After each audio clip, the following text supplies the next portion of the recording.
Story 1. The Whispering Blizzard.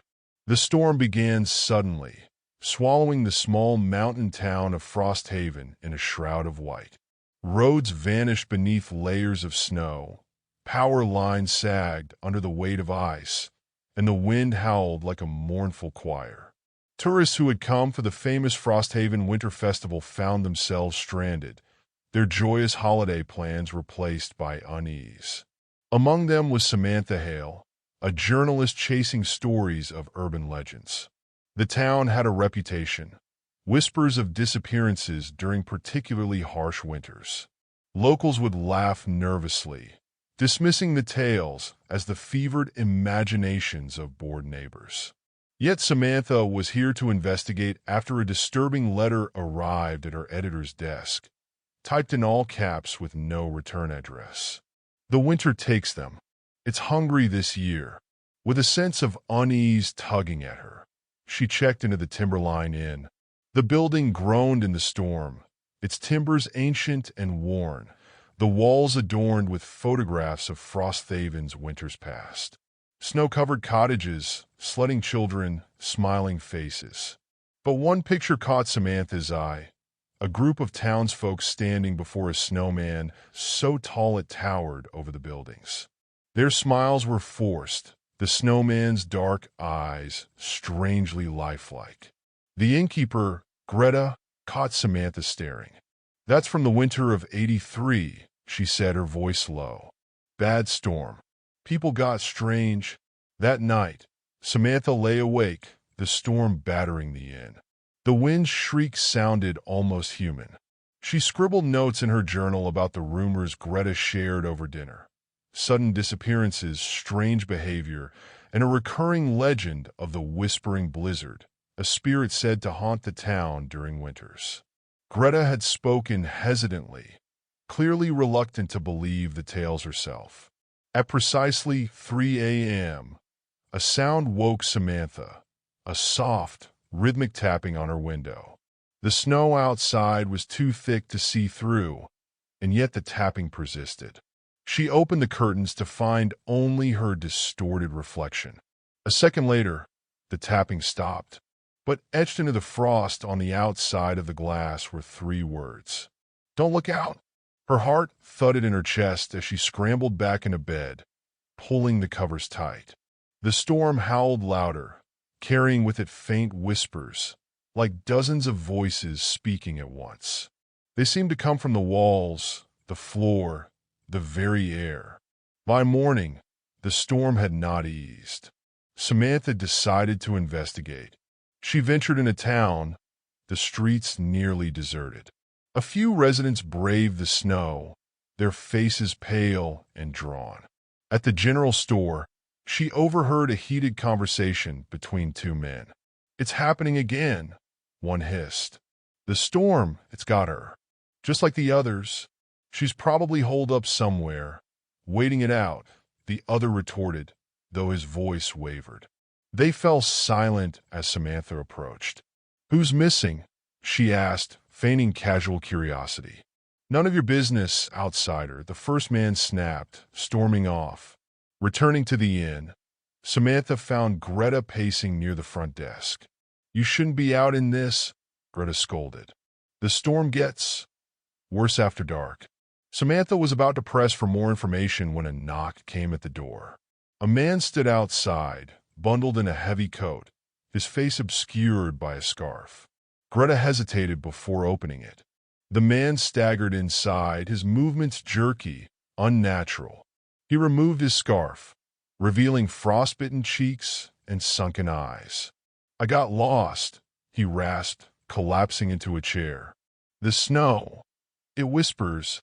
Greta's face paled. She hurried to fetch a blanket, leaving Samantha with the man. "What do you mean?" she asked. He fixed her with a hollow stare. "The voices, they tell you things, make you see things." He shivered violently, clutching at his head. "Don't follow the whispers." Greta returned, ushering him upstairs to rest. But the man's words lingered in Samantha's mind. The next day, the storm raged on. Samantha explored the town again, her curiosity outweighing her fear. She noticed something odd, a towering snowman standing in the square, its construction flawless despite the unrelenting wind. Its dark eyes seemed to follow her as she passed. No footprints surrounded it, as though it had simply appeared. She snapped a photo and turned to find a child staring at her. "Did you make the snowman?" Samantha asked. The girl shook her head. "It made itself," she whispered. "Mommy says not to go near it." Samantha knelt to the girl's level. "Why not?" "Because it watches you." The girl's voice dropped to a whisper. "And it takes you if you're naughty." That night, the whispers returned, louder than before. Samantha tried to record them on her phone, but the playback revealed only static. Suddenly, a scream pierced the night, followed by frantic knocking on her door. Greta stood there, her face pale. "The man from last night, he's gone." They found his room empty, the window wide open despite the freezing cold. Outside, fresh snow had erased any trace of his departure. But as Samantha stared into the darkness, she thought she saw movement, a tall figure standing just beyond the edge of the inn's lights. When she blinked, it was gone. Determined to uncover the truth, Samantha broke into the town's archives, housed in the old church. She unearthed decades of newspaper clippings about Frosthaven winters. The stories followed a chilling pattern: severe storms, people disappearing, and unexplained deaths. Each account mentioned the same detail: a snowman found near the scene, always described as unnaturally lifelike. One article stood out, dated December 1983. It described a young girl's disappearance and the frantic search that followed. Her footprints led to a massive snowman in the woods. When the townsfolk destroyed it, they found her frozen body inside, her face twisted in terror. A sudden gust of wind rattled the church's windows, and Samantha felt the temperature plummet. The whispers returned, louder than ever. She fled back to the inn, clutching the articles. Samantha confronted Greta, demanding answers. Greta broke down, revealing the town's dark secret. "It's not just a storm," she said. "It's a curse. The whispering blizzard comes every few decades, feeding on fear. The snowman, it's the heart of it. If you listen to the whispers, it finds you." Samantha's blood ran cold. "How do we stop it?" Greta shook her head. "You can't. All you can do is survive." But Samantha refused to accept that. Armed with the knowledge she'd gathered, she ventured into the storm, determined to face the snowman. She found it in the woods, taller and more menacing than before. Its black eyes glinted in the dim light, and the whispers grew deafening. "Why are you doing this?" she shouted, her voice barely audible over the storm. The snowman seemed to move, its mouth stretching into a sinister grin. "Because I must," it whispered back. Samantha lit a flare, the red glow cutting through the blizzard. She circled the snowman, chanting the words from an old exorcism rite she'd found in the church archives. The wind howled in fury, the snowman's features contorting as if in pain. But then the whispers turned into screams, and Samantha realized too late that she had underestimated the entity's power. The snow beneath her feet shifted, dragging her down. She clawed at the surface, her screams lost in the wind. The last thing she saw was the snowman leaning over her, its dark eyes burning with malice. When the storm finally cleared, Frosthaven was eerily silent. Greta searched for Samantha, but found no trace of her, only the journalist's notebook lying in the snow. The townsfolk rebuilt, as they always did, their memories of the storm fading like a bad dream. And in the town square, the snowman stood once more, its dark eyes watching, waiting for the next winter. Story 2. The Icebound. The mountains of northern Alaska were no place for the unprepared. Yet every year, travelers underestimated the savage winters that swept across the range. For outdoor photographer Caleb Hart, the risk was part of the reward. He'd been chasing auroras, trekking into remote wilderness to capture their ghostly dance, armed with high-end gear and the arrogance of someone who had never truly encountered nature's fury. His destination this time was a location marked on his map only as Kavik Hollow. Local legend described it as a secluded valley where the lights were said to linger longer, brighter, and closer than anywhere else. It was an irresistible draw for Caleb, an undiscovered gem for his portfolio. He stopped at the last outpost before the trail disappeared into the tundra. The place was little more than a gas station and a diner, its windows fogged from the heat inside. The old man behind the counter eyed Caleb warily as he purchased provisions. "Not many folks head that way," the man said, scanning a packet of instant coffee. "Winter's worse in Kavik. It's not just the cold, it's the quiet. Makes you hear things." Caleb chuckled. "Sounds perfect for photography." The man's expression darkened. "Don't stay past dark. The Hollow's got a way of keeping people who don't belong." The journey to Kavik Hollow was grueling. Caleb's snowmobile struggled through the thickening snow, and by the time he reached the edge of the valley, the sun was already sinking behind jagged peaks. The wind had a strange quality, carrying a low, almost melodic hum that made his skin crawl. He pitched his tent on a ridge overlooking the valley. The landscape was breathtaking, endless white stretching beneath a cobalt sky, with streaks of green and purple beginning to shimmer on the horizon. Caleb worked quickly, setting up his camera and tripod. But as he adjusted his lens, a shadow moved across his viewfinder. He pulled back, startled, but saw nothing. Just snow and silence. Shaking off the moment, he returned to his work, snapping shot after shot of the auroras. Hours passed before he realized how cold he was. Caleb retreated to his tent, wrapping himself in a sleeping bag. The hum of the wind seemed louder now, almost like whispers. As sleep took him, he thought he heard his name carried on the breeze. By morning, the storm had worsened. Snow fell in blinding sheets, and the temperature had plummeted.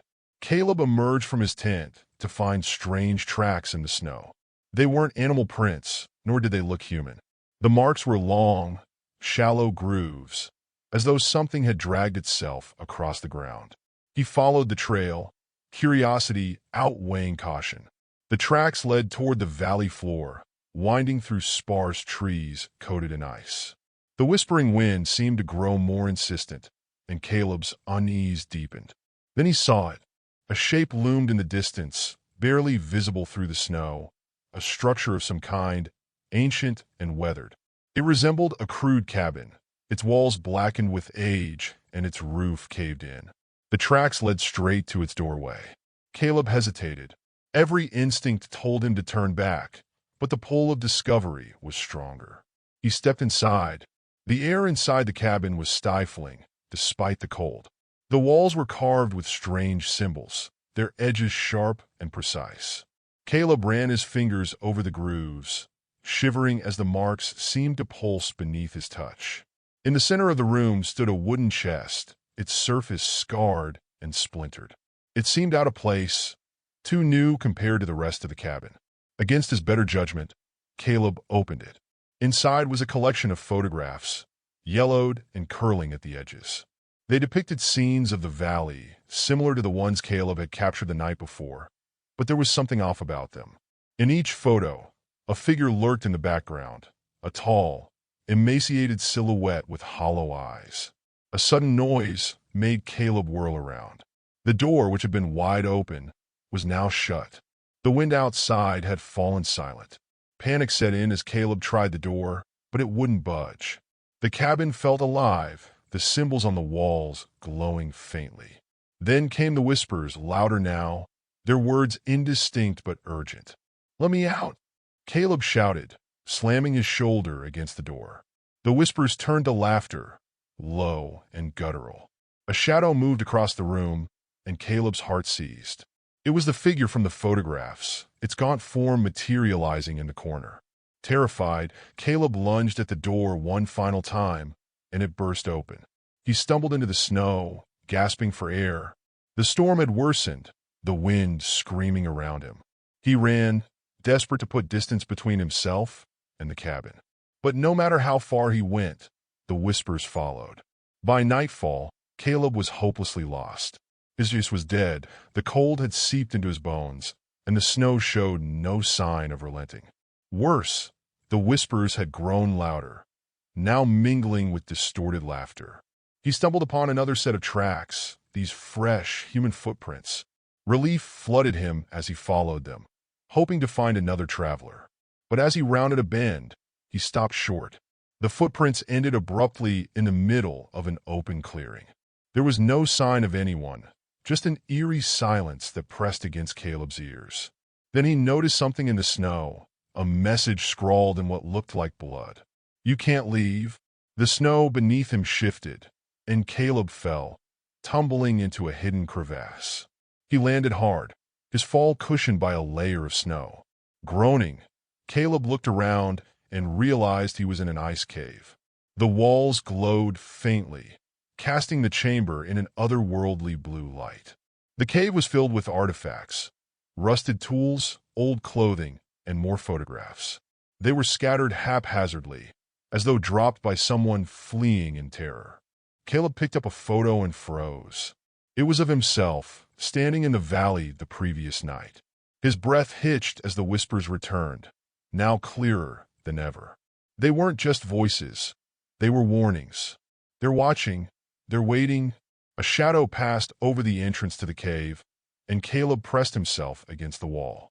The figure from the cabin was there, its hollow eyes glowing faintly. It moved with unnatural speed, its limbs contorting as it entered the cave. Desperation gave Caleb strength. He grabbed a rusted pickaxe from the pile of artifacts and swung it as the creature lunged. The blade connected with a sickening crunch, and the thing let out a guttural scream. But as it fell, Caleb realized his mistake. The creature dissolved into a swarm of shadows, which coalesced into multiple figures. Each one had the same hollow eyes, their whispers now deafening. "You took what wasn't yours," they hissed in unison. Caleb stumbled backward, clutching his head as the whispers filled his mind. The symbols from the cabin burned themselves into his vision, searing his brain with their meaning. He understood now. The valley was a trap, a feeding ground for the entities that dwelled there. They thrived on fear, drawing travelers into their domain and consuming them, body and soul. Fueled by primal terror, Caleb ran. He didn't know how he found his way out of the cave or how long he ran through the storm. Time lost all meaning. When he finally saw the glow of his snowmobile's headlights, he wept with relief. He mounted the machine and sped away, the wind carrying the echoes of whispers behind him. Caleb didn't stop until he reached the outpost. He burst into the diner, frostbitten and babbling about the cabin, the tracks, the figures. The old man behind the counter listened silently, his face grim. "You're lucky you got out," he said. "Most don't." Caleb left Alaska the next day, vowing never to return. He published his photographs, but they were met with skepticism. Critics claimed they were doctored, the strange figures dismissed as glitches or tricks of the light. But Caleb knew the truth. Months later, he received a package in the mail with no return address. Inside was a single photograph, a shot of the valley, taken from the ridge where he'd pitched his tent. In the foreground was his snowmobile, half buried in snow, and standing beside it was a tall, emaciated figure, its hollow eyes staring straight at the camera. Story 3. The Frostbite Chronicles. The snow fell thick and fast, blanketing the world in white silence. A bitter wind screamed through the streets of Ash Hollow, a remote mining town nestled in the Canadian Rockies. The residents, hardened by years of brutal winters, had long learned to respect the season. They huddled indoors, their windows shuttered and fires roaring. The only sound in the biting cold was the crunch of boots on ice as Ellie Grant trudged through the storm, her scarf wrapped tightly around her face. A seasoned wilderness guide, she had been hired by a research team conducting a geological survey deep in the mountains. The storm had come out of nowhere, stranding her and the group in Ash Hollow for the past 2 days. Ellie hated delays, but something about this storm felt wrong. The locals whispered of a curse, though they refused to elaborate. They just shook their heads and muttered the same warning: stay away from the mine. On the 3rd day, the storm abated just enough for the team to head out. Ellie led the group, Three geologists and their eager intern, along a narrow trail winding into the forest. Their destination was an abandoned silver mine high in the mountains, a site infamous for its eerie history. In the late 1800s, the mine had been the lifeblood of Ash Hollow, employing nearly everyone in town.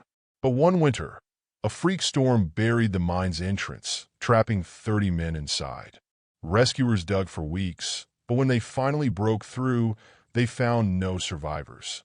Worse, the bodies were never recovered. Some claimed the miners had been consumed by the mountain itself. The mine had been sealed ever since, its story passed down as a cautionary tale. But to the researchers, it was just another site of geological interest. As the group reached the entrance, Ellie hesitated. A jagged hole in the rock face yawned before them, its edges rimed with frost.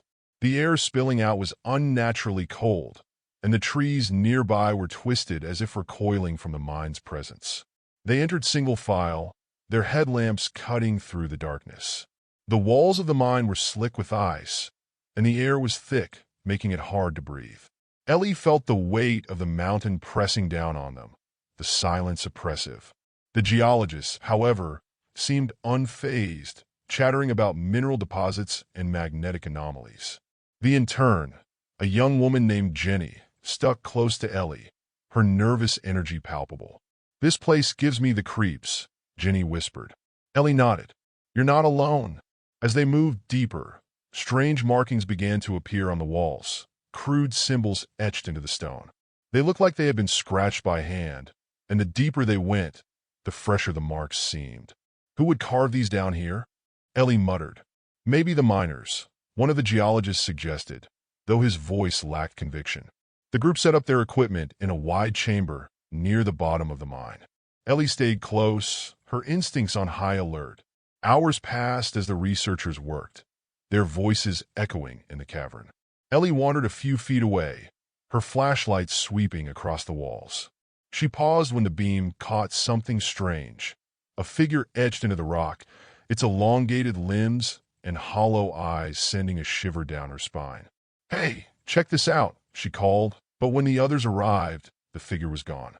"You're seeing things," one of the geologists said, though his tone was uneasy. Ellie knew better. Later, as they prepared to leave, Jenny screamed. The group rushed to her, finding her staring at the ground.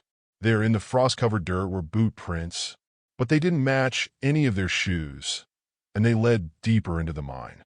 "Maybe someone else is here," one geologist said, though his voice quivered. "No one's been here in over a century," Ellie replied. The group reluctantly decided to spend the night in the mine, the storm outside too fierce to risk the journey back. They pitched tents in the chamber, though no one slept easily. Ellie was the first to hear it. Faint whispers, too quiet to make out, but unmistakably human. She sat up, her heart racing, and shone her flashlight toward the source. Nothing but rock and shadow. "Did you hear that?" Jenny asked, sitting up in her sleeping bag. Ellie nodded, shushing her. The whispers grew louder, now coming from multiple directions. They sounded close, as if someone, or something, was circling their camp. One of the geologists, a burly man named Rick, grabbed his flashlight and stormed into the darkness. "Enough of this crap. Show yourself." The whispers stopped. For a moment, there was only silence. Then Rick's scream shattered the air. The group found Rick sprawled on the ground, his face pale and eyes wide with terror. His flashlight lay broken beside him. "What happened?" Ellie demanded. "It had touched me," Rick stammered. "Something grabbed me." They carried him back to the camp, but he refused to speak further. The whispers didn't return, but the sense of being watched was stronger than ever. By morning, Rick was gone. His sleeping bag was empty, his boots and gear still in place. The group searched the mine, their fear mounting with each passing hour, but there was no trace of him. Ellie found herself staring at the strange carvings again. They seemed to shift when she wasn't looking, their jagged lines forming grotesque faces. Desperation set in as the group tried to leave the mine, only to find their path blocked. A section of the tunnel had collapsed, the rocks forming an impenetrable barrier. "This isn't possible," one of the geologists muttered, his voice cracking. Ellie knew they were running out of time. The air was growing colder, their breaths fogging in the dim light. Worse, the whispers had returned, now accompanied by faint, shuffling footsteps. Ginny clung to Ellie, her face pale. "We're not alone," she whispered. "I know," Ellie said grimly. As night fell, the whispers grew louder, accompanied by a low, rhythmic drumming. Shadows began to move at the edges of their vision, twisted figures that seemed to melt into the darkness when they looked directly at them. One by one, the remaining geologists vanished. First, a man named Greg, who wandered off muttering about following the voices. Then Lisa, who screamed that something was pulling her into the walls. Ellie and Jenny were alone now, huddled together in the center of the chamber. The whispers became words, harsh and guttural. "You shouldn't be here."